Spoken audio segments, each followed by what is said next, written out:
할렐루야. 이 아침에 오신 여러분들께 하나님께서 특별한 은혜를 더하시기를 원합니다. 저희들 함께 봉독하실 하나님 말씀 출애굽기 20장 7절 말씀, 저와 여러분이 한 목소리로 함께 봉독하시겠습니다. 너는 너의 하나님 여호와의 이름을 망령되이 일컫지 말라. 나 여호와의 이름을 망령되이 일컫는 자를 죄 없다 하지 아니하리라. 아멘. 저희는 제자 훈련 가운데 예배에 대해서 살펴보고 있습니다. 우리는 제자 훈련을 하면서 영적인 생명이 어떻게 만들어지고 어떻게 풍성해지는가, 그리고 그 영적인 생명이 어떤 과정을 통해서 성장하고 성숙해 가는가, 그리고 그 성숙해진 영적인 생명은 어떤 사역들을 감당하게 되는가, 그 사역들은 여러 관계 속에서 나오게 되는 것입니다. 우리 성도들에게 있어서 가장 중요한 관계가 있습니다. 하느님과의 관계입니다. 우린 그걸 워십이라고 이야기합니다. 그것은 하느님의 하느님 되심을 인정하고 하느님과의 관계성에서 나오는 것을 이야기할 때 워십입니다. 우리 형제 자매들 사이에서 나오는 관계성에서 나오는 걸 우리는 펠로십이라고 이야기합니다. 교제라고 이야기합니다.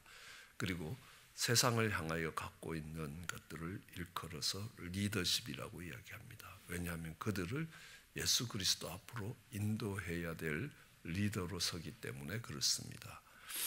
이 예배라는 것은 이 하느님의 하느님 되심을 인정하고 하느님 관계 속에서, 우리와 하느님의 관계 속에서 일어나는 것입니다. 하느님의 하느님 되심을 인정한다. 그 가치를 인정할 때 그 가치를 인정하고 하느님을 하느님답게 대접하고 하느님을 높이는 것을 예배라고 이야기합니다.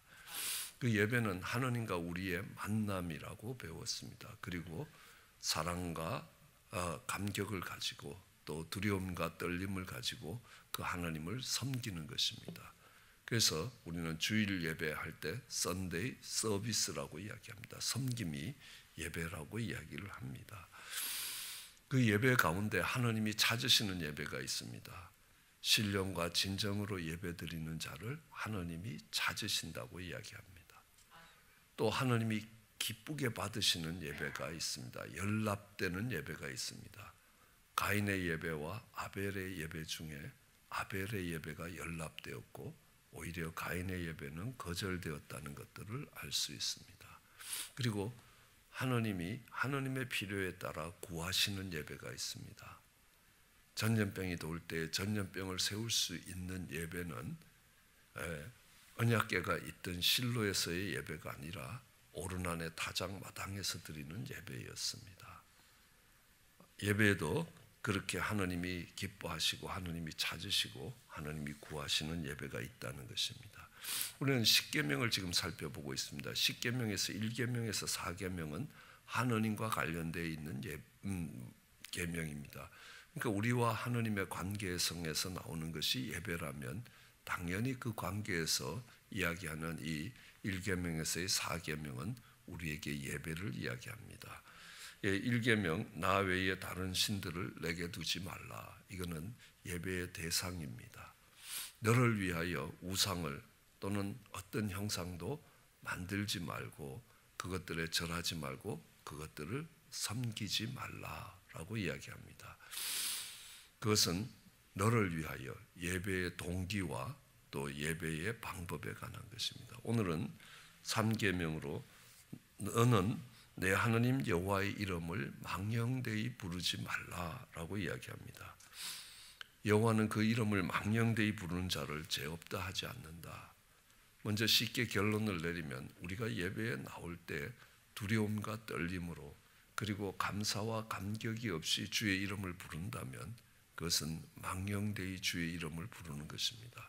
우리는 주기도문을 기도를 할 때도 하늘에 계신 우리 아버지 그 이름이 거룩해지기를 원합니다. 그것이 사실 우리 주님이 가르치신 기도에 가장 먼저 나오는 것이 하나님 우리의 삶을 통하여 정말 주의 이름이 거룩해지기를 원합니다.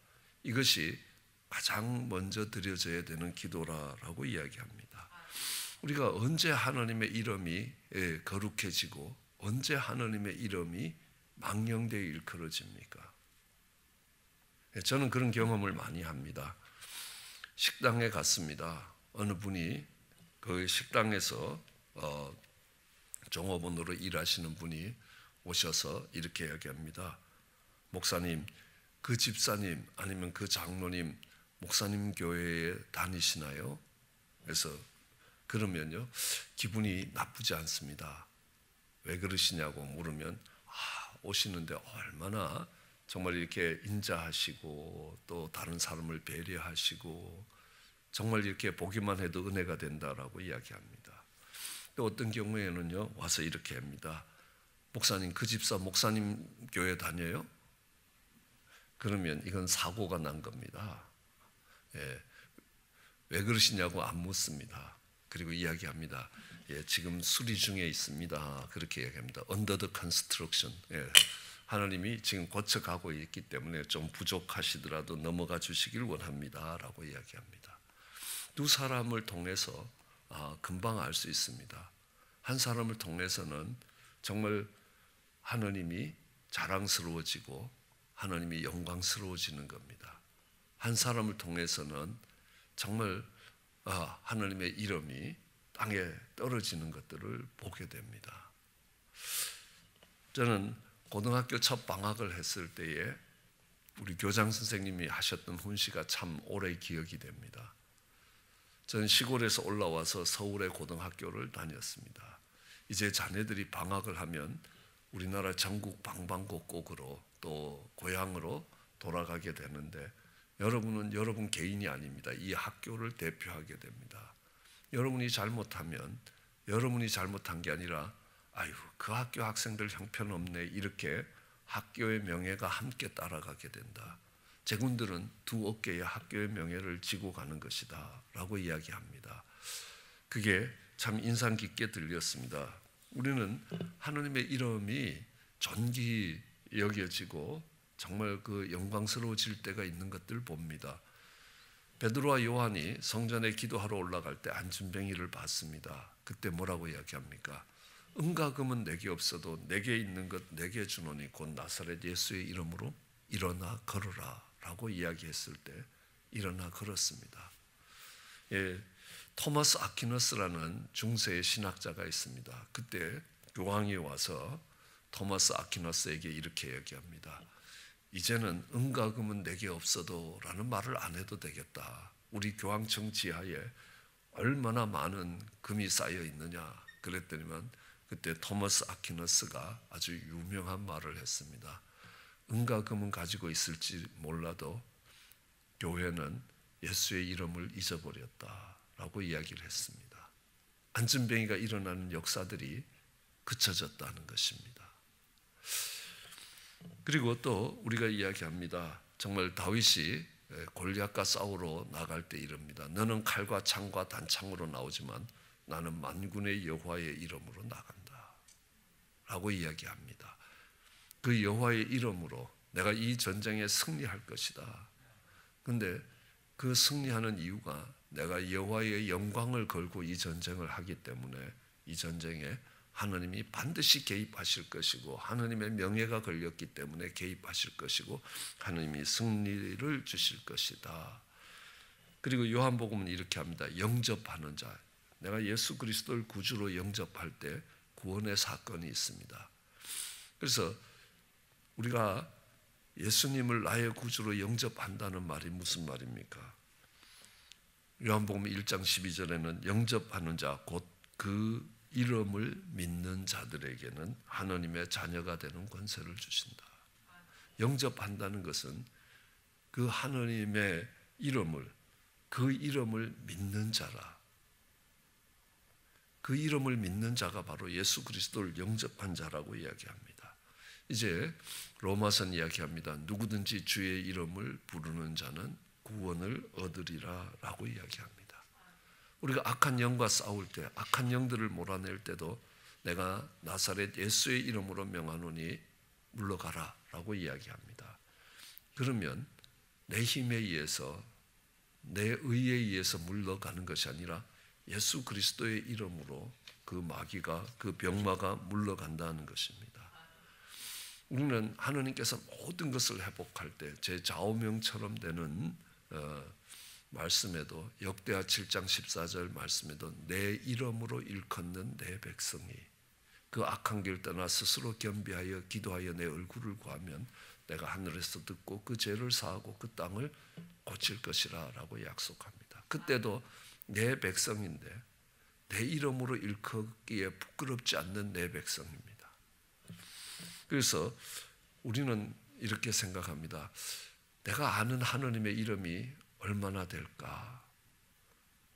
성경에 나오는 하나님의 이름은 약 한 100개도 넘을 겁니다. 그렇죠? 우리가 잘 아는 여호와 이레로, 우리의 정말 앞길을 예비하고 계시는 하나님 할 때 여호와 이레의 하나님이라고 이야기합니다. 우리에게 승리 주시는 하나님 여호와 니시라고 이야기합니다. 우리에게 평강을 주시는 하나님 여호와 샬롬이라고 이야기합니다.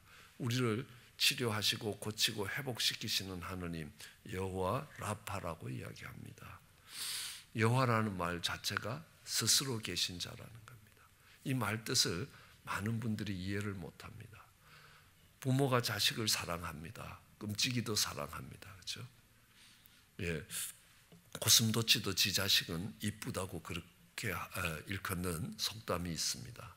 그런 것처럼 부모의 눈에는 자녀가 존귀하게 보이고 사랑스러워 보이고 아름다워 보입니다. 왜 그렇습니까? 그의 생명을 창조하는 데 내가 관여했기 때문입니다. 자식이라는 말이 그런 말입니다. 우리는 반밖에 관여를 못합니다. 반은 아버지에게서, 반은 어머니에게서, 그리고 하나님이 축복하실 때 생명이 되지만요, 내가 너를 창조했다라고 이야기할 때 하나님은요, 내 형상을 따라 내가 너를 지었다라고 이야기하면 이 말은 부모가 자식을 사랑하는 것하고는 비교도 할 수 없고 상상도 할 수 없게끔 하나님이 우리를 사랑하신다는 말과 같은 말이 되는 겁니다. 그뿐만 아니라 나는 이삭의 하나님이고 아브라함의 하나님이고 야곱의 하나님이다. 그렇죠? 나는 만군의 여호와라, 영적 전쟁을 지휘하고 있는 하나님이라. 그래서 우리가 그 하나님의 이름을 망령되이 일컬어서 안 된다. 그 하나님의 이름에 대한 두렵고 떨림이 없고 그 하나님의 이름에 대해서 감사와 감격이 없을 때 우리는 그 이름을 망령되이 일컫는다라고 이야기합니다. 이스라엘 백성들은 성경을 손으로 옮겨 적을 때 그걸 필사라고 하지 않습니까? 연필로 사본을 만들 때 이 사람들은 여호와라는 이름이 나오면 그 쓰던 붓을 놓고 가서 새 붓을 갖고 와서 여호와라는 이름을 썼다고 이야기합니다. 또 새 붓을 마련할 정도가 안 되면 가서 붓을 깨끗이 빨아서 새 붓 같은 붓으로 그 이름을 썼습니다. 그것이 여호와의 이름을 경외하는 한 모습이긴 한데 그건 그냥 겉으로 드러나는 모습입니다. 그런데 하나님이 정말 찾으시는 것은요, 겉으로 들어가는 모습이 아닙니다. 마음의 중심입니다. 이사야서 29장 13절에는 이렇게 이야기합니다. 주께서 가라사대 이 백성이 입으로는 나를 가까이하며 입으로는 나를 존경하나 그 마음은 내게서 멀리 떠났나니 그들이 나를 경외함은 사람의 계명으로 가르침을 받았을 뿐이라. 그러니까 이들이 입으로는 두렵고 떨리는 하느님, 만왕의 왕이요 만주의 주이신 하느님 그러는데 그들의 마음의 중심에는 그렇지 않다는 겁니다. 좀 더 쉽게 이야기하면 만왕의 왕이고 만주의 주라고 이야기하면서 한 나라의 대통령을 만날 때만큼도 예우를 갖추지 않는다는 겁니다. 떨림이 없다는 겁니다. 그것을 일컬어서 정말 그러면서 주여 주여 하는 것들이 너희가 망령되이 일컫는 것이다 라는 겁니다. 주의 이름을 망령되이 일컫지 말라라고 이야기할 때 생각나는 일들이 있습니다. 어느 날 우리 집사님이 자동차 뒤에 이렇게 물고기 마크를 이렇게 달고 교회를 오셨습니다. 그래서 집사님께 저거 달면 얼마나 힘든지 아십니까? 웬만하면 띄고 다니라고. 그냥 물고기 마크를 다는 것은 좋은데 정말 이것은 내가 핸들을 한번 꺾고 브레이크를 한번 밟을 때도 하나님의 명예를 걸고 하나님의 이름을 걸고 운전하겠다라는 그런 결단의 표현입니다. 그 결단의 표현이 없으면 그냥 떼라고, 떼는 게 오히려 나을 거라고, 그거 달아놓고 난폭 운전을 하고 이렇게 한다면 저거 예수 믿는 놈이 저짓한다고 하나님의 이름이 그로 인하여 땅바닥에 떨어지는 그런 경험을 하게 되지 않느냐라는 생각을 합니다. 그래서 아직도 저는 그 물고기 마크를 달고 다니지 못합니다. 저희 교회 버스에도 아름다운 교회 이렇게 안 붙여둡니다. 가끔 필요할 때가 있어 자석으로 만들어서 필요할 땐 붙이지만 웬만할 땐 뗍니다. 왜냐하면 그걸 붙이고 갈 때는 하나님의 명예와 교회의 명예를 함께 짊어지면서 운전해야 되는 책임이 있기 때문에 그렇습니다. 그 운전대를 잡은 우리 집사님들이 그만큼 책임 있게 운전 안 할지도 모른다는 염려 때문에 그렇습니다. 또 자주 말씀드리지만 식당에 가서 웬만하면 기도하지 말고 밥 먹으라고 이야기합니다. 여러분들이 식당에 가서 식사 기도를 하고 밥을 먹으면 이제 그 식당의 손님이 아닙니다. 예수 믿는 사람들입니다. 말 한마디, 행동 하나하나, 팁 하나 쓰는 거에서요, 잘못하면 하느님이 욕 얻어 먹습니다. 예수 믿는 것들이 더 짜다는 겁니다. 예수님의 이름에 먹칠을 하게 되는 겁니다. 팁을 적게 주시려면요, 애초 기도 안 하고 먹으면 하나님 이름에 먹칠을 하진 않는다. 하나님의 이름이 욕 얻어 먹게 만들진 않는다. 그 자리에서 기도하고 밥 먹으면 대화할 때 말 한마디 조심하셔야 되는 겁니다. 왜요? 그 자리에 있는 것이 하나님의 명예를 짊어지고 있기 때문에 그렇습니다. 그걸 우리는 삶으로 드리는 예배라고 이야기합니다. 그런 하나님의 이름을 짊어지고 가는 자로서의 삶의 모습이 없으면 하나님의 이름을 망령되이 일컫게 할 때가 참 많다는 겁니다. 에스겔서 36장 23절에는 이런 말씀이 기록되어 있습니다. 열국 가운데 더럽힘을 받은 이름 곧 너희가 그들 중에서 더럽힌 나의 큰 이름을 내가 다시 거룩하게 할 것이다. 내가 그들의 목전에서 너희로 인하여 나의 거룩함을 나타내리니 열국 사람이 내가 여호와인 줄 알 것이다. 여기서 우리가 두렵게 들어야 되는 것이 이 하나님을 모르는 세상 백성들 중에서 너희가 더럽힌 하나님의 이름이 있다. 꼭 세상 가운데서만도 아닙니다. 종교개혁을 해가던 마틴 루터의 경우도 그렇습니다. 로마에서 로마 교황청에서 한번 만나서 토론을 하자라고 했습니다. 로마 교황청에 갔다가 죽을지 모른다는 두려움이 찾아왔습니다. 왜냐하면 로마 교황청이 잔 후스를 불렀습니다. 내가 잔 후스를 불러서 우리가 어떤 교리가 정말 참된 진리인가 한번 토론을 해보자. 네가 우리 교황청이 그렇게 틀렸다고 이야기하는데 한번 와라. 와서 우리가 뭐가 틀렸는지 이야기해봐라. 그럼 우리가 고치겠다. 이렇게 잔 후스를 불러들였습니다. 그 잔 후스가 있던 곳에 영주가 잔 후스를 분명히 그 신변을 보장해야 된다고 수없이 각서를 쓰고 잔 후스를 교황청에 보냈는데 웬일입니까? 잔 후스가 도착하자마자 잡아서 불에 태워 죽였습니다. 그랬던 역사가 있었습니다. 그러니까 이 루터가 95개의 교황청의 행사들이 잘못되었다라는 것들을 반박하자 한번 다시 성경적 근거를 갖고 한번 토론해보자라고 이 마틴 루터를 불렀습니다. 마틴 루터가 걱정이 이만저만이 아닙니다. 두려움에 잡혀 있습니다. 어느 날 아침이 되었습니다. 아내가 상복을 입고 왔다 갔다 합니다. 그래서 물었습니다. 누가 죽었냐고. 그러니까 루터의 아내가 이렇게 이야기합니다. 당신이 믿는 하나님이 죽었다. 그래서 상복을 입었다. 왜냐하면 하나님이 살아계시면 지금 당신이 하고 있는 그런 꼴로 당신이 살지 않을 것이라고 생각한다. 그래서 이 루터는 크게 충격을 받고 이 로마 교황청을 찾아가면서 이 종교 개혁을 이루어가는 것들을 보게 되는 겁니다. 이 마태복음 산상수훈의 끝부분에 이렇게 됩니다. 그날에 많은 사람이 나더러 주여 주여 우리가 주의 이름으로 선지자 노릇을 하고 주의 이름으로 귀신을 쫓고 주의 이름으로 많은 권능을 행하지 아니하였나이까 하리라. 그때 내가 저희에게 밝히 말하되 내가 너희를 도무지 알지 못하니 불법을 행하는 자들아 내게서 떠나라라고 이야기합니다. 분명히 주의 이름으로 하는데요. 주의 이름으로 뭐가 됩니까? 귀신을 쫓고 주의 이름으로 권능을 행하고 주의 이름으로 선지자 노릇을 하는데 주님이 불법이라고 이야기합니다. 주의 이름을 잘못 사용했다는 겁니다. 왜 그렇습니까? 내가 주의 이름으로 주님이 나를 통해서 일하신 것이 아니라는 겁니다. 내가 이니셔티브를 쥐고 내가 주권을 쥐고 내가 결정하고 내가 움직이는데 단지 내가 주의 이름을 갖다 빌려 썼다는 것뿐이라는 겁니다.